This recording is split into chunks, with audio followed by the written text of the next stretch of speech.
The system for inspiration in Dungeons & Dragons has always been a little lackluster to me. So a while ago, I started working on my own system to replace D&D's inspiration. And this is before the whole 2024 thing. The main reason I didn't really like inspiration is that 1, it can't stack, so you only ever have one use of it.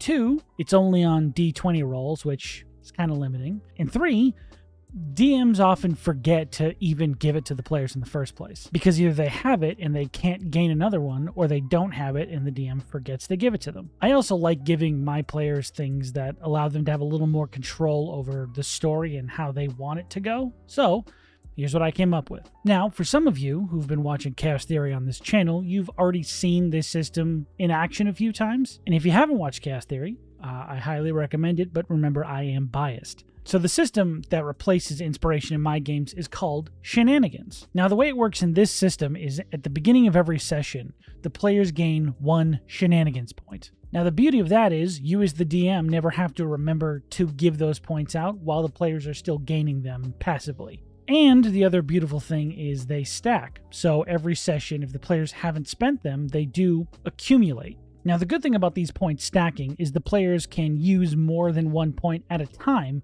to get a more impactful benefit from their Shenanigans points.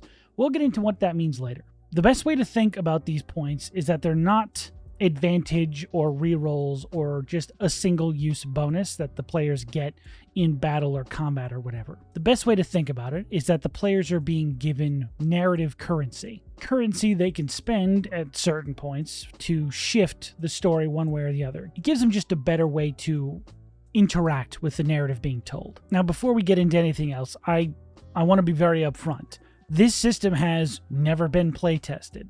For those of you who are watching Chaos Theory, that's the first time it's ever actually been play tested. So you might hear about something I've put in this list that you don't agree with. You don't have to use it the same way. I'm just explaining how I use it for that campaign. And if you have any input or thoughts that come up during this video, feel free to leave them below. I'd love to read through them.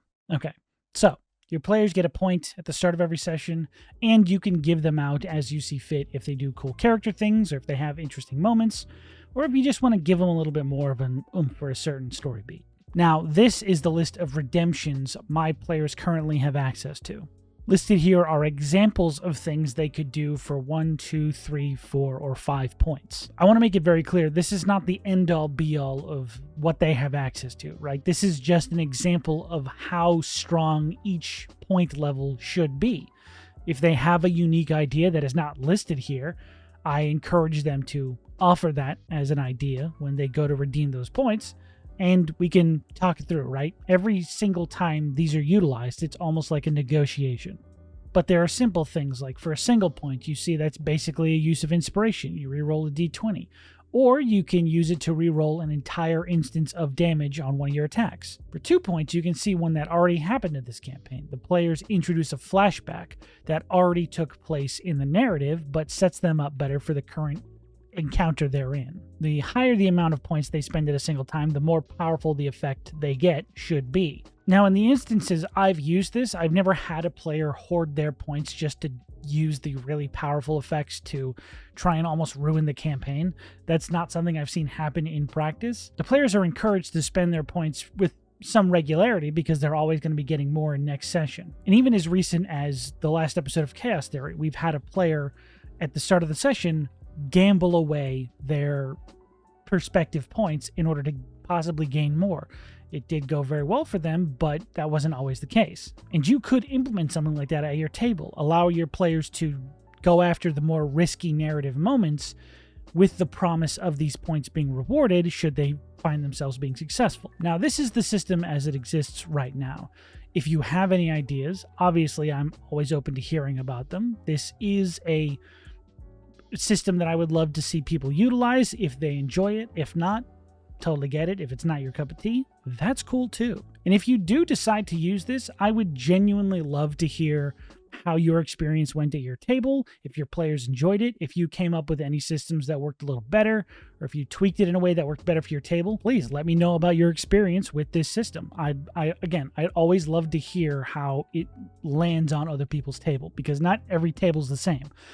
Your list probably won't look the same as mine does because we're playing different games, we're playing with different players, they want different things out of the game. Where I see it as a system that gives the players more narrative control, you might want to use it in a way that gives your players more mechanical interaction or more power on the battlefield if you have more combat-heavy games, if you have more explorer-heavy games.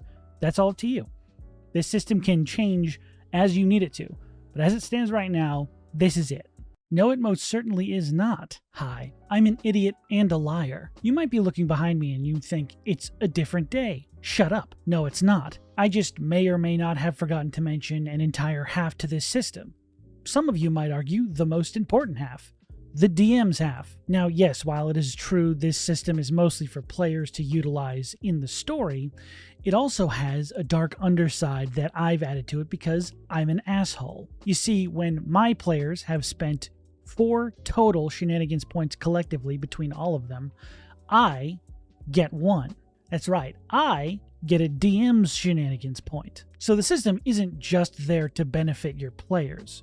You also get a passive benefit so long as they continue using their points. So let's say you have a party of 4 players and each one of them spends 1 of their points to get an inspiration and to re-roll a die. That means you have just generated yourself 1 point. But let's say 2 of your players re-roll d20s with 1 point and another player institutes a flashback using 2 points. That's a total of 4. You now have 1. Now, I know you might be asking at this point, that's great, I love having DM points. What do I get to spend them on? Well, unfortunately, I can't tell you that, because my players are currently watching this video. I know you are.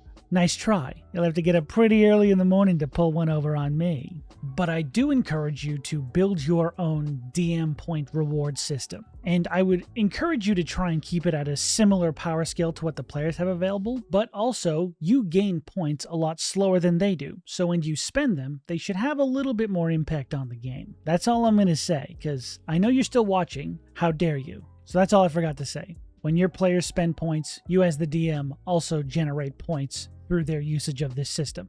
So it is not just for them, it's for the whole table. It's fun, it's narratively built, and I think that's all I forgot to say. So let's get back to my original video that was definitely recorded today. In any case, let me know what you think. If you want to see the system in action as I have it here, go ahead and watch Chaos Theory. There's already a few episodes up on this channel, and we go live every Friday on Twitch.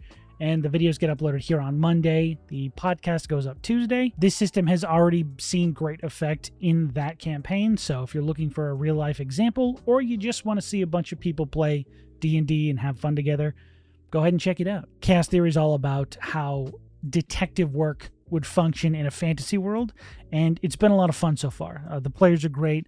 They're way smarter than I am, so a lot of my clues have been picked up on right away. But it is a good time. And I do have more mechanics and ideas I'm looking to make more public down the road. So if any of those interest you, feel free to like, comment, and subscribe, dude. I'm a professional. Okay, well, bye.